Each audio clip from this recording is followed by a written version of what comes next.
For every 100 low-income students, only 9 will graduate college with a 4-year degree by age 24. This is a startling statistic and one that we work on at the Michael and Susan Dell Foundation.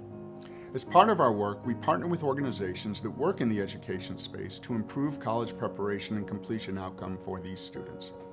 Today, I'm here with Jessica Pliska, CEO and founder of the Opportunity Network, to talk about how her organization is working to help all students increase their potential to graduate from college ready for their careers.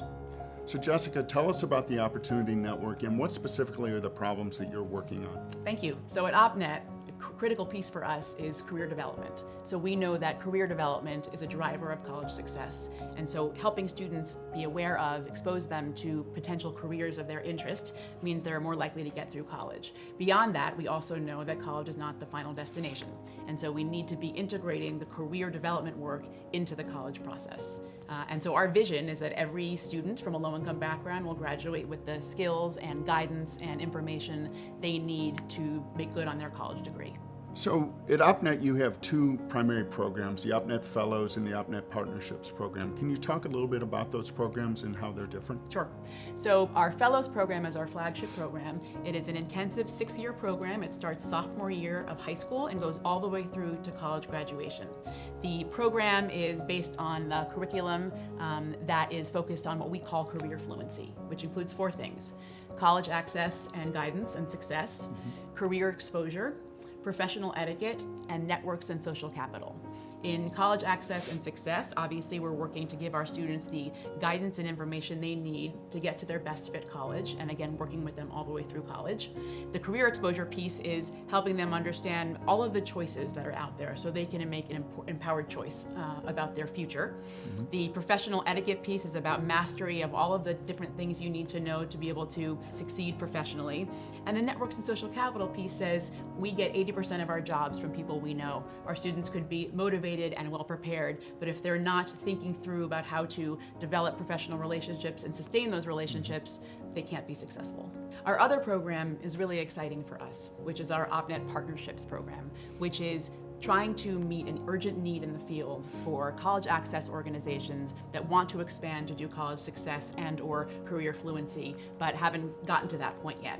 And we are working with these organizations in partnership to help them build capacity to deliver that to their students so they can maximize the outcome for their students. So we work in partnerships with schools and college access organizations to train their teachers and frontline staff to deliver our curriculum to their students. So Jessica, there's this issue with career undermatching, especially for low-income students. What is Opportunity Network doing to address that issue? Sure. So in our field, we're all familiar with college undermatching, which is that students who may have the potential to attend very competitive colleges don't apply to them because of a lack of information about financial aid or that these schools even exist. At OpNet, we've coined the term career undermatching, which is the same principle, so that because of a lack of information or guidance or exposure, students are not matching to careers that would be things they are passionate about, that would match their ambitions and aspirations, and the result is the same thing, which is that students are not meeting their potential. Jessica, what was your personal aha moment? What sort of brought you from Yale University to creating Opportunity Network? I had 2 aha moments. The first was graduating from college with my co-founder, who was a classmate of mine, and coming out of school and understanding the networks that we had access to. So thinking about how important that piece was to complement the skills and experience we had gotten in college, thinking about how to leverage those networks in a way that could do more than just help our own career paths. And so that was the genesis of the Opportunity Network. The second aha moment was when we started the organization. I was at a full-time corporate day job doing this on the side. Suddenly realized how much I was loving this work, and so made the decision to leave my corporate secure job and go build OpNet out of my living room. What would you say are the challenges to offering both a college access program and a college completion program? Because we know that many organizations today are focused on access and their services to students stop once those students enroll in college.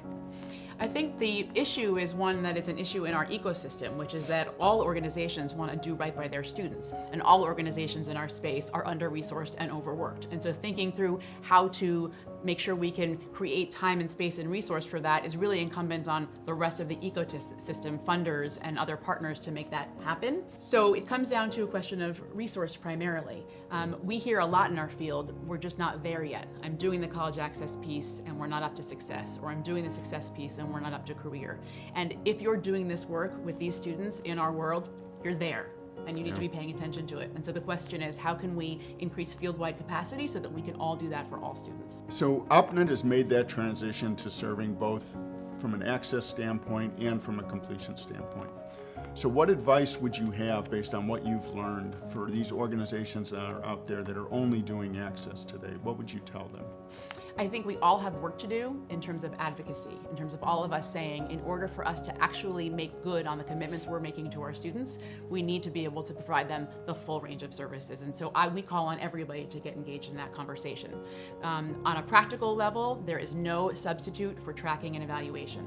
And so again, given a lack of resources, organizations that are focusing on students in high school need to then expand their services in terms of college support and measure them and track those students. And that piece is also hard to implement if it's not something you've started your organization trying to do. So what's the future for OpNet? What are the things that you're most excited about in the upcoming years? We are really excited to be in growth mode. We have two coordinated growth strategies. One is to build our fellows program. We are doing great work with fellows. We are barely scratching the surface in terms of meeting the need and have much more work to do there. And the other piece is expanding OpNet partnerships, which thanks to funders like the Michael and Susan Dell Foundation are giving us the resource and capacity to be able to bring our college success and career model to organizations all across the country. And that is particularly exciting because the reach could be huge.